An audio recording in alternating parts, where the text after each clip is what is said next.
பருத்தி உலகத்தையே இணைக்கும் ஒரு நார். விவசாயிகளின் கரங்களிலிருந்து தொழிற்சாலைகளுக்கு அந்த சிறிய நார் வாழ்க்கையை நெய்தது. சீனா, வங்காளதேசம், அமெரிக்கா, துருக்கி, எகிப்து போன்ற நாடுகள் பருத்தியை உலகம் முழுவதும் ஏற்றுமதி செய்து தங்கள் நாடுகளை பொருளாதார ரீதியில் வலுப்படுத்திக் கொண்டிருக்கின்றன. ஆனால் இங்கே தென்னிந்தியாவின் பெருமை என அழைக்கப்பட்ட புதுச்சேரி நகரில் ஒரு காலத்தில் உயிரோட்டம் நிறைந்த AFT ஆலை இன்று அமைதியாக நிற்கிறது. பல சதாப்தங்களாக அந்த ஆலை ஆயிரக்கணக்கான குடும்பங்களுக்கு வாழ்க்கையாக இருந்தது. இயந்திரங்களின் ஓசை அவர்களின் இசை, காலை சைரன் அவர்களின் நம்பிக்கை. இன்று அந்த ஓசை மௌனமாகி உள்ளது. கனவுகளை நெய்த இயந்திரங்கள் இப்போது தூசியால் மூடப்பட்டுள்ளன.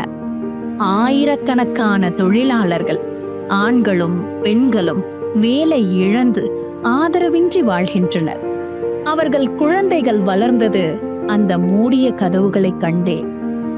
உலகம் இன்று உலக பருத்தி தினம் கொண்டாடுகிறது. பருத்தி வர்த்தகத்தால் பல நாடுகள் வளர்கின்றன. ஆனால் புதுச்சேரியின் பருத்தி வரலாறு மெதுவாக அழிந்து வருகிறது. திறமையின்மையாலோ உழைப்பின்மையாலோ அல்ல, அலட்சியத்தினால். ஒரே ஒரு மனிதர், திரு சார்ல்ஸ் மார்டின், இந்த ஆலையை மீண்டும் உயிர்ப்பிக்க முன்வந்தார். ஆனால் அவர் முன்வைத்த திட்டமும் இன்று அரசின் அனுமதிக்காக காத்திருக்கிறது, பூட்டப்பட்ட கதவுகள் போல. தொழிலதிபரும் சமூக சேவகருமான திரு சார்ல்ஸ் மார்டின் கலந்து கொண்டு தொழிலாளருடைய போராட்டத்தை வாழ்த்தி அவங்களுக்கு ஒரு நலத்திட்டங்கள்லாம் அறிவிச்சு கொடுத்து இந்த மில்லை திறக்க நான் தயாராக உள்ளேன்னு சொன்னார். அரசாங்கத்தால் தான் இந்த மில்லை நடத்த முடியல. அப்படி இருக்கும்போது ஒரு தனியாரான ஒரு சமூக சேவரான மார்டின் அவர் இந்த மில்லை நடத்துகிறாருனாக்கா அதுக்கு அரசாங்கம் ஒத்துழைத்து இந்த மில்லை நடத்துவதற்கு உதவி செய்யணும்னு கேட்டுக்கிறேன். இவர்களின் வழி அரசுக்கு எட்டுமா